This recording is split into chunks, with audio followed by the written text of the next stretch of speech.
Good evening दोस्तों। आज हम शुरुआत करने जा रहे हैं बहुत ही इम्पोर्टेंट टॉपिक जिसको कि बार बार एग्जाम में पूछा जाता है और प्रैक्टिकली भी बहुत उसका यूज़ किया जाता है। तो हम स्टार्ट करने जा रहे हैं टॉपिक CPR कार्डियोपल्मोनरी रिसस्टिटेशन और BLS बेसिक लाइफ सपोर्ट के बारे में, जो कि आपको बहुत ही इम्पोर्टेंट नज़रिए से देखना है। बहुत ही इसका यूज़फुल होता है, बहुत ज़्यादा यूज़फुल होता है ये बेसिक लाइफ सपोर्ट या CPR कार्डियोपल्मोनरी रिसस्टिटेशन, जो कि आपके मेडिकल में बहुत ही लाइफ सेविंग एक ऐसा प्रोसीजर होता है जिसके द्वारा किसी पर्सन की जान बचाई जा सकती है। तो अपन आज डिस्कस करने जा रहे हैं cardiopulmonary resuscitation CPR cardio cardiopulmonary रिसस्टिटेशन।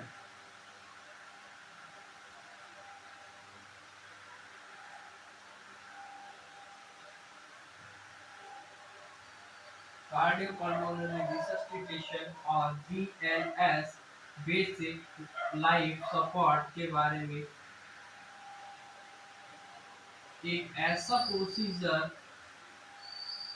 जो कि किसी की जान बचाने के बहुत ही काम का आता है, बहुत ही ज़्यादा उपयोगी है ये प्रोसीजर, जो कि बेसिक लाइफ सपोर्ट या कार्डियोपल्मोनरी रिसस्टिटेशन एक ऐसा प्रोसीजर होता है जो किसी भी पर्सन का अगर हार्ट काम करना बंद कर देता है, हार्ट बीट होना स्टॉप हो जाती है, या किसी पर्सन की जो ब्रीथिंग होती है वो एबनॉर्मल हो जाती है, या ब्रीथिंग स्टॉप हो जाती है, या हार्ट बीट स्टॉप हो जाती है, तो उस पर्सन को एक प्रोसीजर दी जाती है या एक बेसिक लाइफ सपोर्ट या CPR उसको दिया जाता है, जिससे उसकी जो हार्ट बीट है वो वापस से रिवाइव हो सके और पर्सन सरवाइव कर सके। उसका रेस्पिरेशन है, उसको रेस्पिरेशन दिया जाएगा।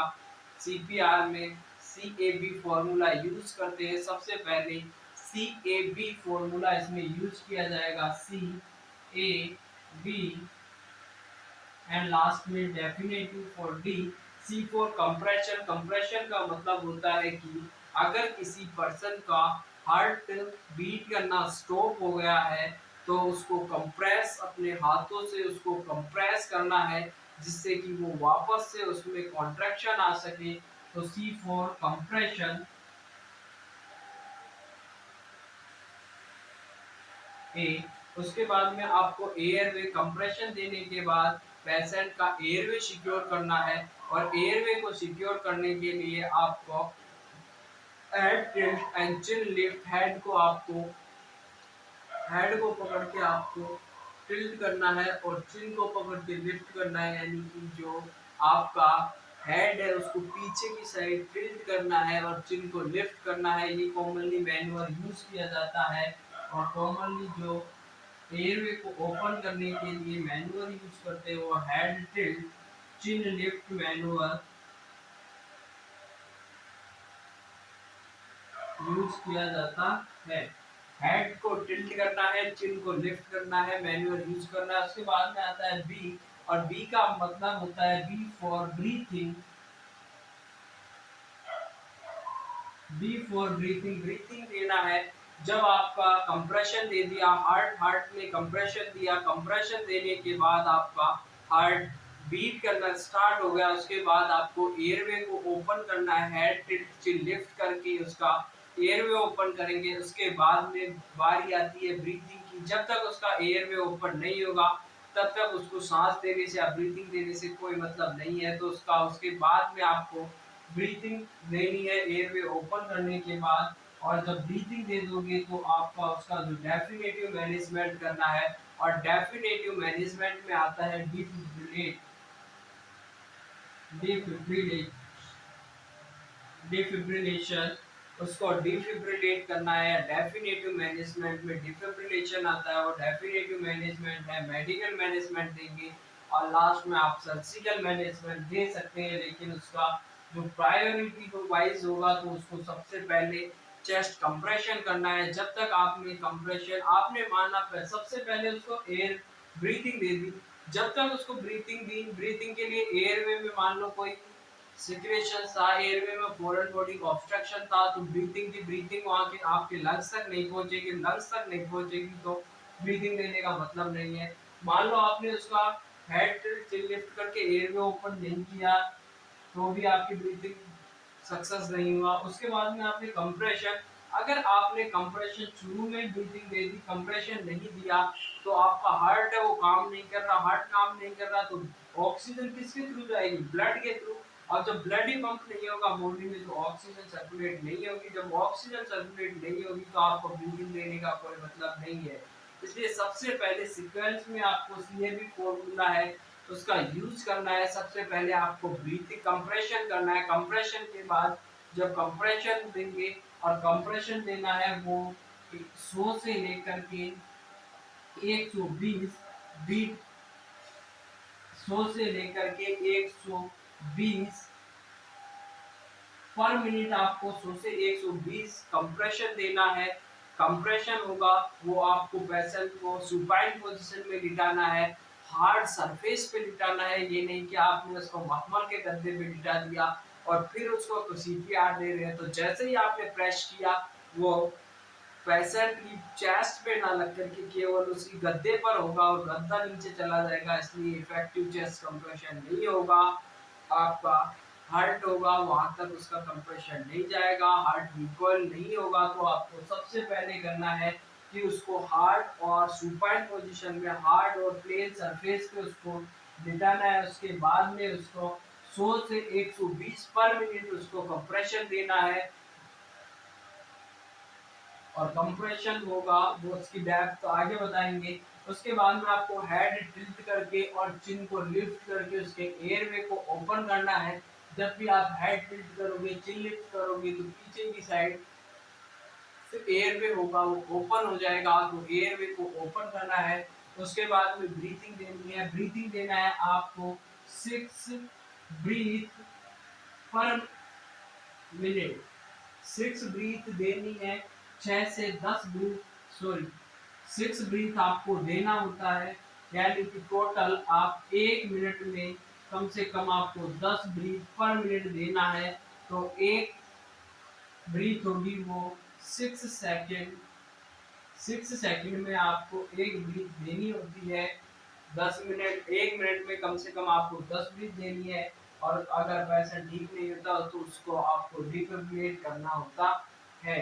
अब देखिए कार्डियक अरेस्ट हुआ है, कार्डियक अरेस्ट है तो कार्डियक अरेस्ट में भी क्या होगा? पेशेंट का कार्डियक होगा, हृदय होगा या आपका दिल होगा, उसकी धड़कनें रुक चुकी है, हार्ट बीट करना स्टॉप हो गया है।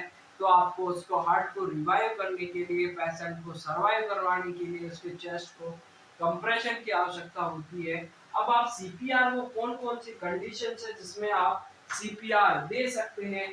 तो सबसे पहले तो आपका कार्डियक अरेस्ट होता है, वो सबसे बड़ा इंडिकेशन है। दूसरे में आपका कोई भी कंजस्टिव हार्ट फेल्योर हो सकता है, आपको एनाफाइलैक्सिस हो सकता है, कोई ड्रग रिएक्शन हो सकती है, O2 या CO2 या कार्बन मोनोऑक्साइड की पॉइजनिंग भी की वजह से भी हो सकता है, इलेक्ट्रिकल कोई शॉक हुआ है तो इलेक्ट्रिकल शॉक की वजह से हो सकता है, ड्राउनिंग हुआ है, पेशेंट अगर ड्राउनिंग है, डूब गया है तो भी आपको उसको सीपीआर देने की जरूरत होती है। अब आप उसका असेसमेंट कैसे करोगे कि इस पेशेंट को आपको सीपीआर देना है या नहीं देना है? तो पेशेंट का असेसमेंट आप चेक करने के लिए उसको सबसे पहले तो आपको असेसमेंट चेक करना है। तो आपको उसकी सबसे पहले आपको मिलेगा कि पेशेंट होगा उसका हार्ट बीट नहीं होगी, यानी कि पल्स होगी वो एब्सेंट होगी, पल्स है एब्सेंट है, पल्स एब्सेंट होगी, पल्स एब्सेंट है, ब्रीथिंग है वो ब्रीथिंग एब्सेंट है, मतलब एपनिया है उसको, पेशेंट है वो ब्रीथिंग उसकी एब्सेंट है, पेशेंट को एपनिया है तो उसको आप दे सकते हो। पेशेंट की पल्स नहीं है तो दे सकते हो, प्यूपिल उसके डायलेटेड हो गए हैं। डायलेटेड प्यूपिल का मतलब भी यही होता है कि उसका ब्रेन स्टेम है या ब्रेन है वो काम करना बंद कर दिया है तो दे सकते हैं। और चौथे नंबर पे आप दे सकते हैं, अनकॉन्शियस साइनोसिस या फिर जो फिट्स आ रहे हैं उन पेशेंट को भी आप सीपीआर दे सकते हैं। सीएपी फॉर्मूला आप यूज करते हैं। अब आपको पेशेंट को कैसे सीक्वेंस क्या होगा सीपीआर का, तो पहले सबसे पहले आपको पेशेंट के पास में जाना है। अब आपको सीपीआर देने का प्रोसेस क्या है, सीपीआर कैसे देना है, तो सबसे पहले आपको पेशेंट देखना है। आपको पता चला कि पेशेंट अनकॉन्शियस है, ये थोड़ा सा आपको लगेगा कि कैसा क्वेश्चन है, लेकिन सभी से क्वेश्चन करना है। अगर मानो आपने देखा कि पेशेंट है और पेशेंट अनकॉन्शियस है, तो भी आपका फर्स्ट जो रेस्पॉन्सिबिलिटी है, आपको जाना है शोल्डर से उसको टैपिंग करना है, 3 बार पूछना है are you okay, are you okay, are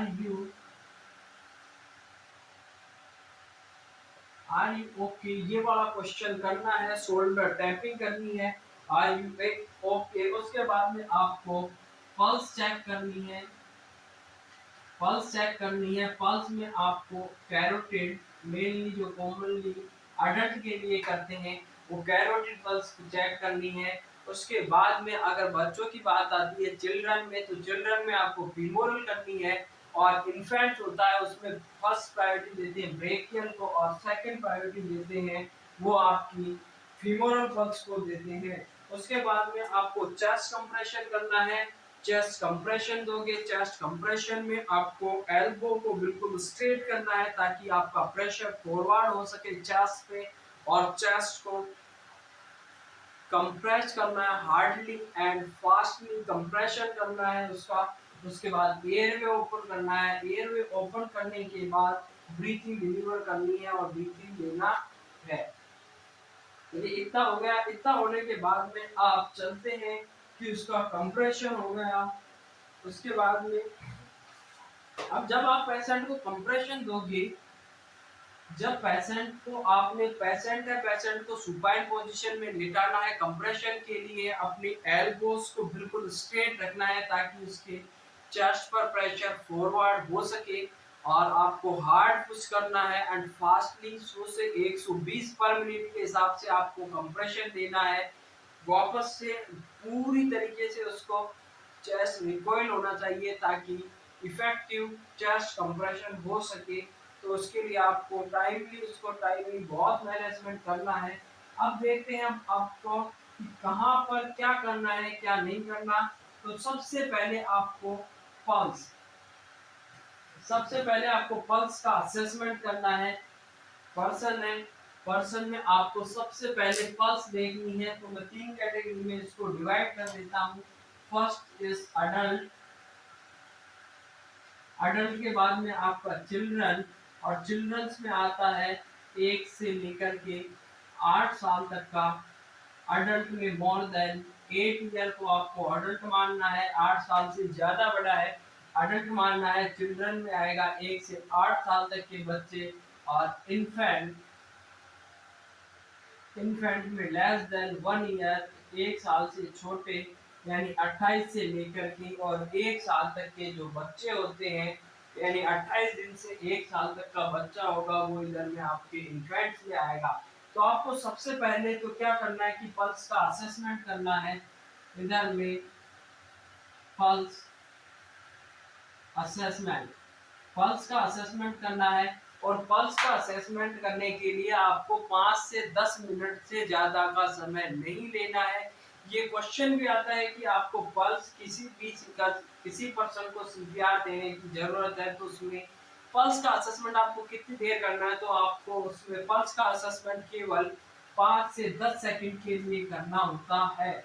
तो उसमें कैरोटिड पल्स का हो चाहे आपका ब्रेकियल पल्स का हो, कोई सी भी पल्स हो, आपको 5 टू 10 सेकंड तक ही आपको असेस करना है। उससे ज़्यादा आपको पल्स असेस करने में टाइम नहीं लगाना। एक पता चला कि पर्सन की पल्स ही नहीं है और आप आधे घंटे तक उसकी पल्स ढूंढने के चक्कर में रह गए, तो पर्सन को आप बचा नहीं पाओगे। इसलिए आप जल्दी से जल्दी आपको फाइंड आउट करना है कि पर्सन में पल्स है या नहीं है। अगर नहीं है तो उसको आपको तुरंत आपको चेस्ट कंप्रेशन स्टार्ट करना है, अगर है तो देख लेना है, नहीं है तो तुरंत आपको चेस्ट कंप्रेशन स्टार्ट करना होता है। अब अडल्ट है, अडल्ट में आपकी पल्स देखते हैं और वो पल्स होती है वो कैरोटिड पल्स देखेंगे।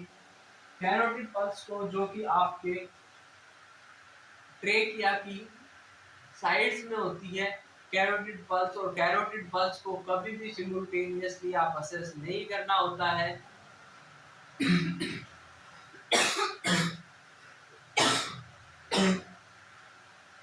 कैरोटिड पल्स कैरोटिड पल्स को सिमुलटेनियसली असेस नहीं करते हैं।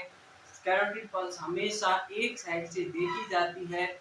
उसको अगर आपने कैरोटिड पल्स को सिमुलटेनियसली असेस करोगे, आपके ब्लड की सप्लाई होगी वो डिस्टर्ब हो जाएगी और आपको स्ट्रोक जैसी प्रॉब्लम्स आ सकती है और आप पेशेंट को ऊपर पहुंचा सकते हो। इसलिए आपको कभी भी कैरोटिड पल्स का सिमुलटेनियस असेसमेंट नहीं करना होता है।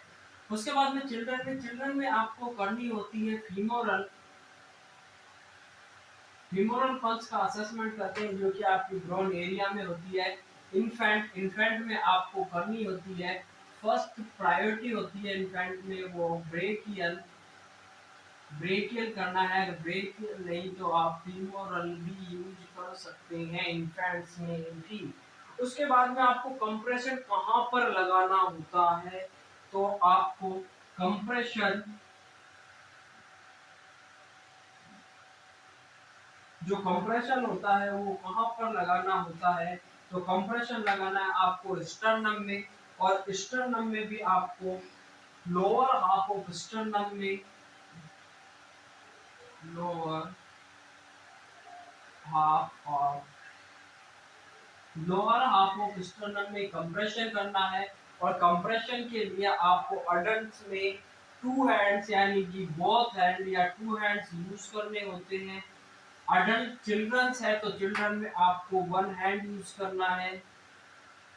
और अगर जो बच्चा है वो आपका इन्फेंट है, छोटा है, उसकी रिप्स है वो कमजोर है, अगर आपने दोनों हाथों से कर दिया तो आप उसकी रिप फ्रैक्चर कर सकते हो। इसलिए आपको या तो two finger two finger use करनी है या आपको टू थंब यूज करना है। अब टू थंब यूज कब करोगे, जब आपके पास दो रेस्क्यूअर है। अगर आपके पास दो रेस्क्यूअर है तो आपको टू थंब यूज करना है, और आपके पास अगर एक रेस्क्यूअर है तो आपको टू फिंगर यूज करनी है।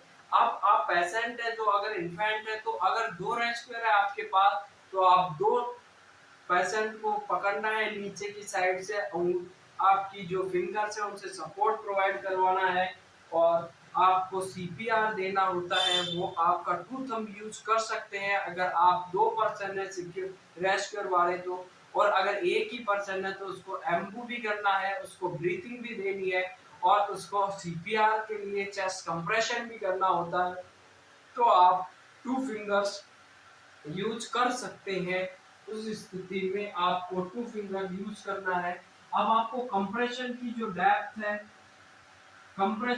डेप्थ रखनी है वो कितनी रखनी होती है, तो आपका अगर पेशेंट अडल्ट है तो उसमें 5 सेंटीमीटर आपको डेप्थ यानी कि 2 इंच या 5 सेंटीमीटर आप उसमें डेप्थ यूज करना है। अगर आपका चिल्ड्रन है तो चिल्ड्रंस में भी आपको 5 सेंटीमीटर ही यूज डेप्थ होनी चाहिए, 5 सेंटीमीटर या 2 इंच तक उसका डेप्थ कंप्रेशन करना है। और अगर आपका बच्चा है तो बच्चे में आपको जो कंप्रेशन की डेप्थ होगी वो आपकी 1.5 इंच यानी कि 1 से 1.5 इंच।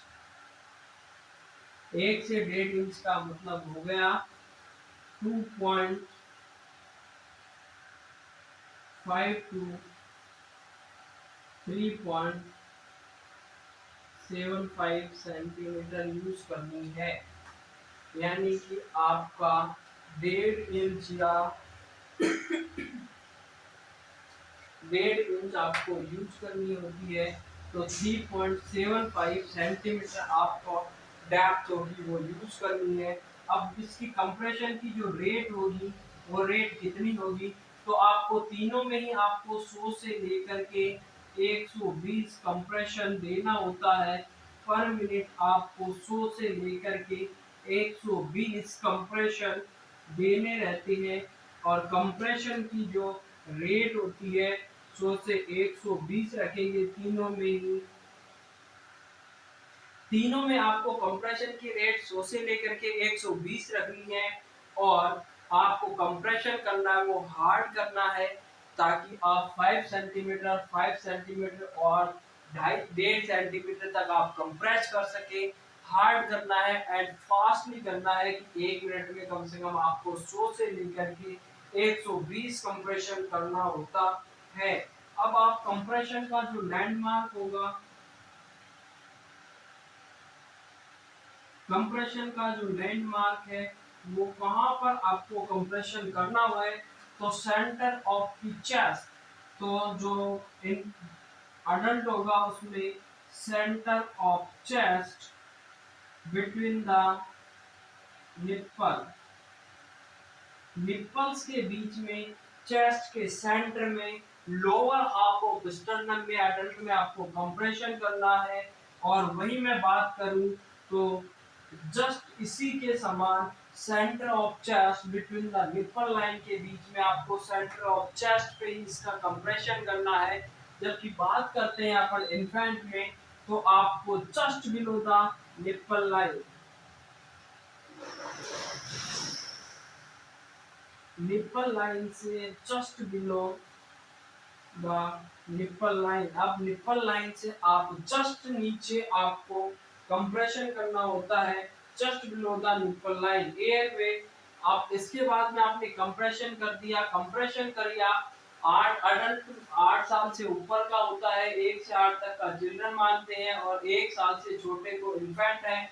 आपको पल्स का असेसमेंट करना होता है तो अडल्ट में आप कैरोटिड पल्स करेंगे, कैरोटिड पल्स करेंगे। उसके बाद में चिल्ड्रन में आपको फीमोरल पल्स करना है, ब्रेकियल पल्स या फीमोरल पल्स कर सकते हैं आप इन्फेंट में। उसके बाद में आप कंप्रेशन करना है। कंप्रेशन का जो मेथड होगा वो 2 हैंड्स यूज करने हैं। अडल्ट में सिंगल हैंड यूज करना है, चिल्ड्रन में और 2 फिंगर्स यूज करना है। अगर 2 रेस्क्योर है तो इन्फेंट में, अगर 1 रेस्क्योर है तो आपको 2 फिंगर यूज करनी है, एक 2 थंब यूज करना है। अगर 2 रेस्क्योर है तो डेप्थ होगी। लो कंप्रेशन कहाँ पर करना है, तो कंप्रेशन करना है आपका लोअर हाफ ऑफ स्टर्नम में करेंगे।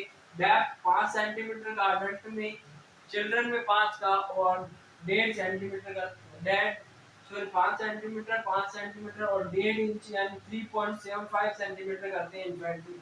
रेट तीनों में 100 से 120 पर मिनट के हिसाब से करनी है। कंप्रेशन करेंगे वो सेंटर ऑफ चेस्ट में बिटवीन द निप्पल लाइन करना है। इन्फेंट में आपको just below the nipple line आपको कंप्रेशन करना होता है। इसके बाद में देखिए आप कि एयरवे में आपको 90 आप कंप्रेशन कर दिया आपने 100 से 120 तो आपको 30 रेस्पिरेशन देना होता है।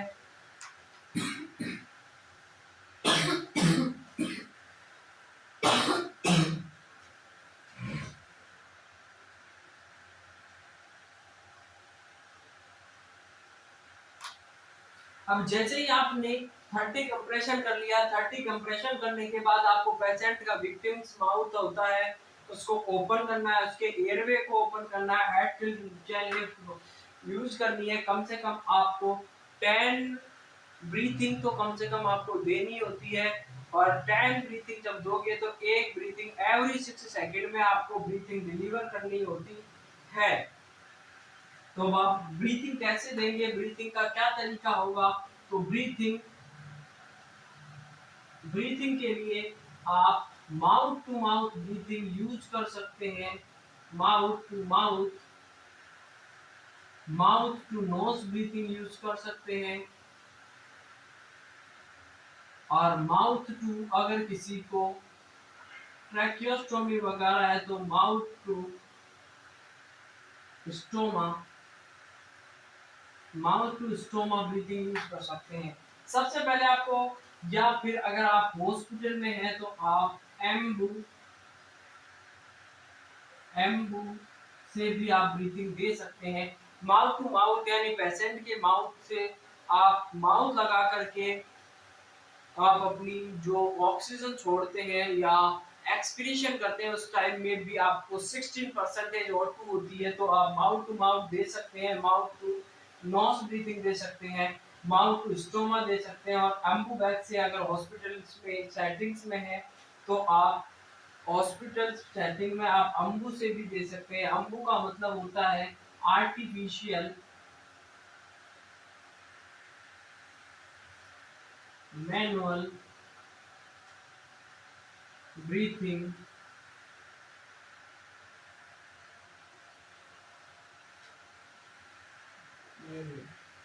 आर्टिफिशियल मैनुअल ब्रीथिंग यूनिट या आर्टिफिशियल मैकेनिकल ब्रीथिंग यूनिट, उसकी वजह अम्बू बैग को भी आप कंप्रेस करके उसमें ब्रीथिंग दे सकते हैं। अब आपको जब माउथ टू माउथ ब्रीथिंग देनी है तो आपको नोज को पिंच करके रखना होता है, नहीं तो आपने जैसे ही माउथ से ब्रीथिंग दी वो नोज के थ्रू होगी, वो बाहर चली जाएगी और आपकी ब्रीथिंग इफेक्टिव नहीं होगी। तो जब भी आपको ब्रीथिंग देना होता है तो नोज को आपको कंप्रेस करके उसको बंद रखना होता है या उसको क्लोज करके रखना होता है। उसके बाद में आपको देखना होता है कि जब भी आपने ब्रीथिंग दी तो पर्सन का या विक्टिम का या आपके पेशेंट का चेस्ट राइज होगा। जब भी आप किसी में ब्रीथिंग दोगे तो उसमें अगर चेस्ट राइज हो रहा है तो विजिबल चेस्ट को आपको देखना है, तो उसमें दिखेगा आपको। अगर इफेक्टिव ब्रीथिंग जाएगी तो विजिबल चेस्ट राइज देखने को मिलेगा।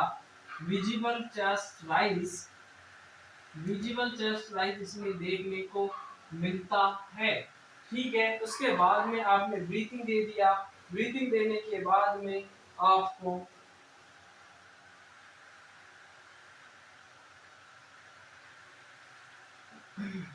अब आपको कितना कंप्रेशन करना है। अगर 2 रेस्क्यूअर है, 1 रेस्क्यूअर है तो इसमें आपको कंप्रेशन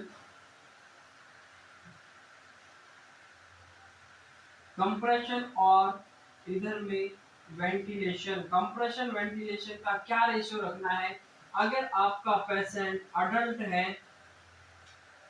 और या पेशेंट आपका चिल्ड्रन है या फिर आपका इन्फेंट्स है, चिल्ड्रन और इन्फेंट्स में आपको सेम यूज करना है, जबकि अडल्ट में आपको कंप्रेशन करना होता है वो 30:2। आपने 30 कंप्रेशन किया, 2 उसको ब्रीथिंग देनी होती है। और अडल्ट अडल्ट में भी अडल्ट और चिल्ड्रन में भी 30:2। अगर 1 रेस्क्योर है,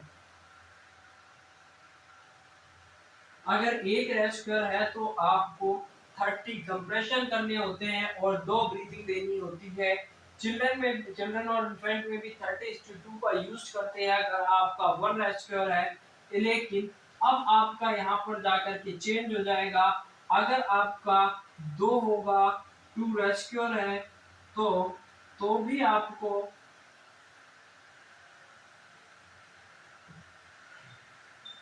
2 रेस्क्यूअर है तो 2 रेस्क्यूअर में भी आपको 30:2 ही रखना है।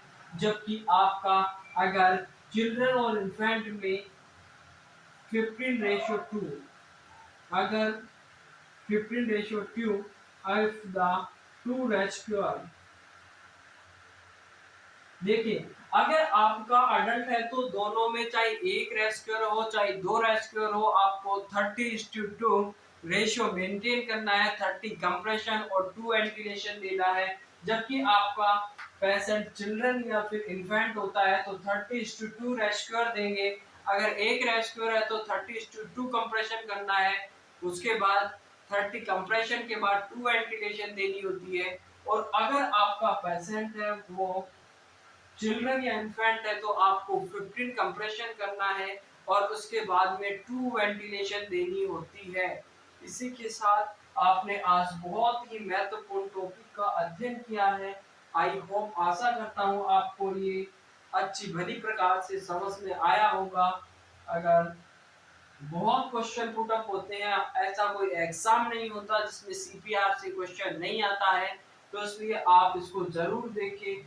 जब मंजिल आंखों में अरमान लिया, मंजिल को अपना मान लिया, फिर मुश्किल क्या आसान किया, जब ठान लिया तो ठान लिया। और हमने ठान लिया है कि हम हंसी कुश्ते हँसी-हँसी से पढ़ते लिखते और एग्ज़ाम को फाइट कर देंगे तो आपको कोई रोकने वाला नहीं है। हमेशा पॉज़िटिव रहिए, पॉज़िटिव सोचिए, हमेशा पॉज़िटिव होगा। नेगेटिव सोचने से सिर्फ़ माइंड खराब होता है, एंग्ज़ायटी होती है और कुछ नहीं होता और उसी के चलते ना पढ़ाई हो पाती है, ना कुछ और हो पाता है। कि मिलना-विचुलना तो ज़िंदगी का एक खेल है। कहीं दिलों में नफ़रत तो कहीं दिलों के मेल है। यूँ तो मिल जाता है हर रिश्ता इस दुनिया में, पर तुमसे मिलकर के जो रिश्ता बनता है वो नॉट फॉर सेल है। तो पढ़ते रहिए, हँसते रहिए, मुस्कुराते रहिए। आज के लिए इतना ही, मिलते हैं नए वीडियो में, नए टॉपिक के साथ। जय हिंद, जय भारत।